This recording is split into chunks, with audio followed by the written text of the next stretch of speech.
Okay, Orion Bowl, Week 5 predictions and a recap of Week 4 with me, Commissioner Burt Green, the Commissioner of the most exciting, the most dramatic, the best NFL fantasy league in the world.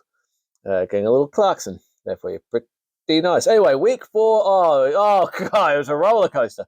It was a roller coaster, guys. Basically, Josh Allen let me down again. Josh Allen he's averaging still 20 points a game, but he's spread that out over 4 games where he's done one great, one terrible, one great, one terrible. Unfortunately, it was terrible, which meant that it just wasn't enough to. I even tried conceding defeat against the coach's slumps, and the slumps morphed. I watched it like a werewolf, dude. You know that like werewolf in London. Like they're this slumpy, horrible, slumpy team just morphed into this giant, frightening werewolf and gave me the drubbing of a lifetime. Congratulations to the coach's sons back in the win column. The Forbesy Niners got another standout performance from Henry. Again, exception, not the rule. Henry is garbage. He's gone. He's dead. He's over the hill. Don't let those last 2 performances fool you. It's a trick. It's a trick. The Gorillas are getting all of their losses out of the way early. I respect that. It's a solid strategy. Going 0-4. The Legion of Trash, I think they're going to have to change their name again, aren't they? Because they beat the Harlots this week. And also Legion beat me, which is less impressive, admittedly. But the Harlots, that's a hell of a win. The Harlots are the 3-time champs. I didn't think they would lose a game this year, but now the Harlots are 1-3. Is it panic stations? That's the question everyone's asking the Harlots head coach this week. Then the team with no name with B, they scraped past the Legion of Dak. Might as well. The Legion of Dak, who did not perform at all. They've got a solid lineup there. I hate to say it. I really hate to say it, but Baby Got Dak have got a really, really good team. And the Arizona Cardinal shocked the critics. They silenced all the critics by putting up a whopping 62.4 and getting the win over a Namath A team who really messed the bed. Look, bottom line is Arizona got the win. Whether he scored 62 or 162, why do more? Am I right? Why do more than you have to? Why work harder? Work smarter, not harder. That's the Arizona way. So the highest score was the Forbesy Niners, obviously. The lowest score was Namath A. Just by the by, Arizona would not have beaten any other team this week. It's a brilliant strategy to take on a team that are going to score that low and then put up a low score yourself. It's very, very nice. So this week, I couldn't be bothered to do the ultimate team, so I'm just going to look at the trades this week. Trade City replacing the segment of the ultimate team.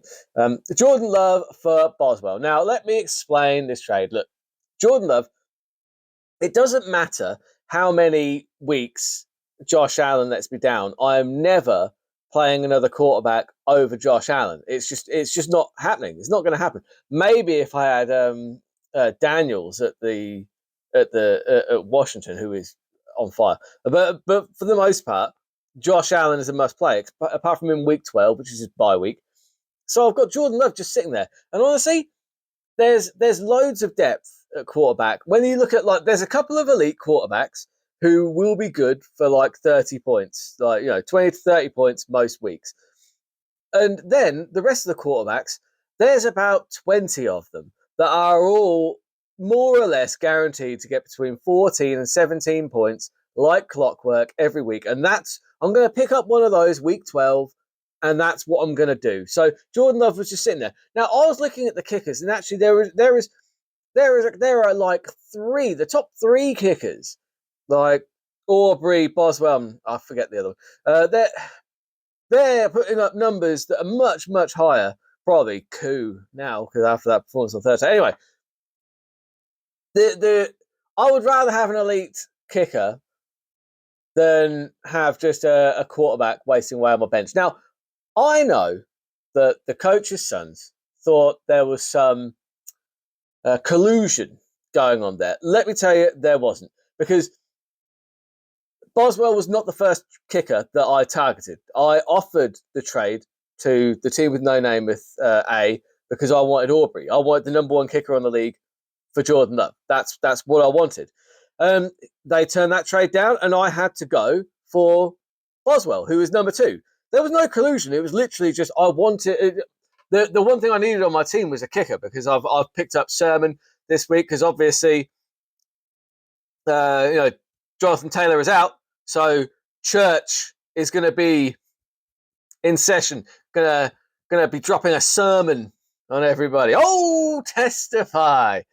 So anyway, that's that trade. There was no collusion. It is what it is. I know it's odd to see somebody trading a quarterback who is a stud in Jordan Love for a kicker, but that's what I needed. That's what I needed. So, then you've got Devontae. Basically, the trade was Devontae Adams I wanted. I traded the Jets D and Rashid Shaheed. They also traded me Cincinnati D, but I've dropped them because I have no interest in the D whatsoever. It wasn't... Look, I wanted to keep the Jets D because they're a very good D, but I've covered them off by picking up the Ravens D, so I haven't lost too much there. And it's all really that trade. I'm gambling there on where does Devontae go. If he goes to somewhere like, obviously, rumor has it it's the Jets. If he's got Aaron Rodgers thrown to him again, that's going to work out really well, I believe. There's also been rumors of the Buffalo Bills. They've been kind of in talks, but yeah. We'll see where he goes, but he is a stud wide receiver, and I kind of need that on my lineup. So I think I've done okay there, and I think honestly the Legion have done well there because they've got an elite level defense, and also Rashid Shaheed, who is a home run hitter. He's home run or bust is what that guy is. So anyway, now we look at week 5. First, I just want to say how god awful the website is. My God, NFL Fantasy, could you please sort out your website? The adverts for Deadpool and Wolverine are making it so that it basically spazzes out the website, so you can't see the matchups. You can see like the who's on each team, but you can't see who they're playing this week. So I've just had to kind of do it off my phone. Which is an absolute nightmare. So yeah, let's take a look at the Baltimore Ravens versus the Forbes Niners. Basically, I need Josh Allen to be Josh Allen, and I also need my Conklin gamble to pay off because the reason I'm playing Conklin is he's getting targeted 8 times a game. He's clearly in the game script. Minnesota let up a lot of points to tight ends. It's a gamble. Tight end is a wasteland right now. Like there are no really good tight ends. It's just you just need to try and hope for the best, really. Forbes has already got 22 from Mooney. I'll be totally honest, Mooney completely passed me by. I had no idea who he was, and I've been punished for that. So, he put up 22 points. Plus, Forbes has the only healthy wide receiver in Kansas City, which means that Baltimore have no chance. No chance! That's what you got. Sorry, you can't see the legs, but I was doing the Vince McMahon strut there. So no chance. Also, he's got Derrick Henry. He's got Aaron Jones. I don't think it's a particularly good matchup for Jones because the Jets they're stingy to run back. But either way, 49ers got that locked up. Now we move on to the Harlots versus the Coach's Sons. Ramondre Stevenson has been dropped, like many of his fumbled passes and many of his drops. He's been dropped also to running back to the Patriots made that very clear. So he picked up Gibson, which is perfectly fine, but 1 for 1. That is.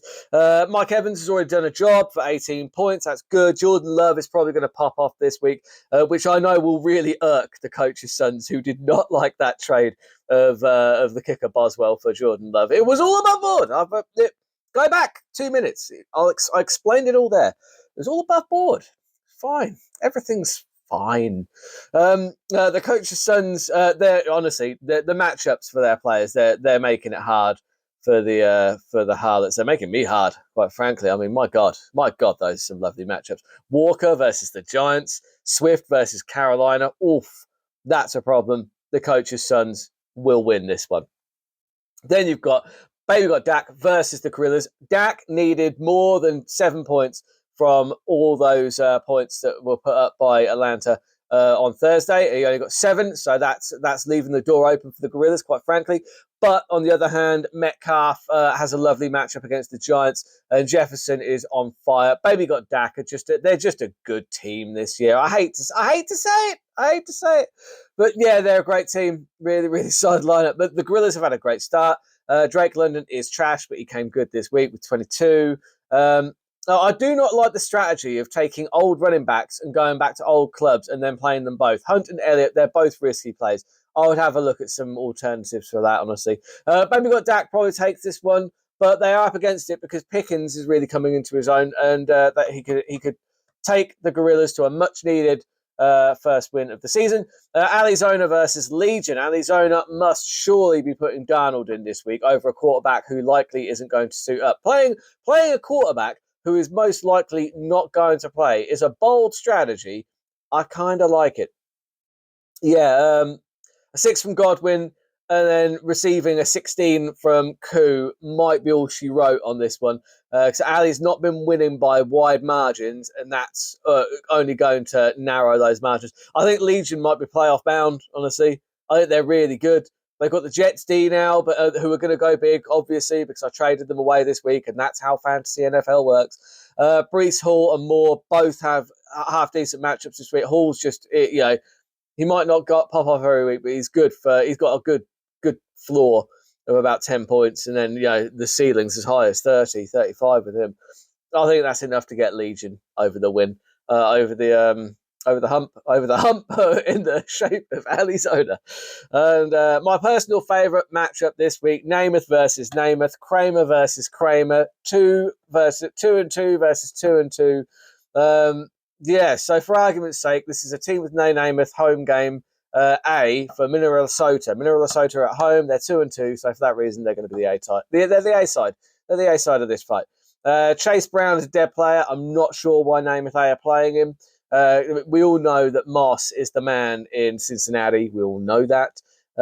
Jacobs and Cook should both get big scores this week. They always do. That's a really good running back pairing you've got there.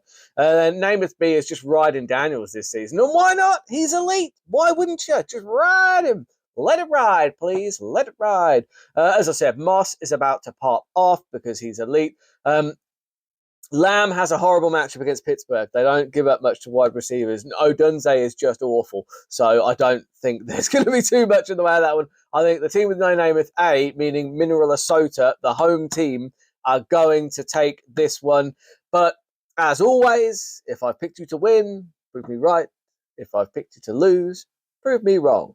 I will see you for week 6.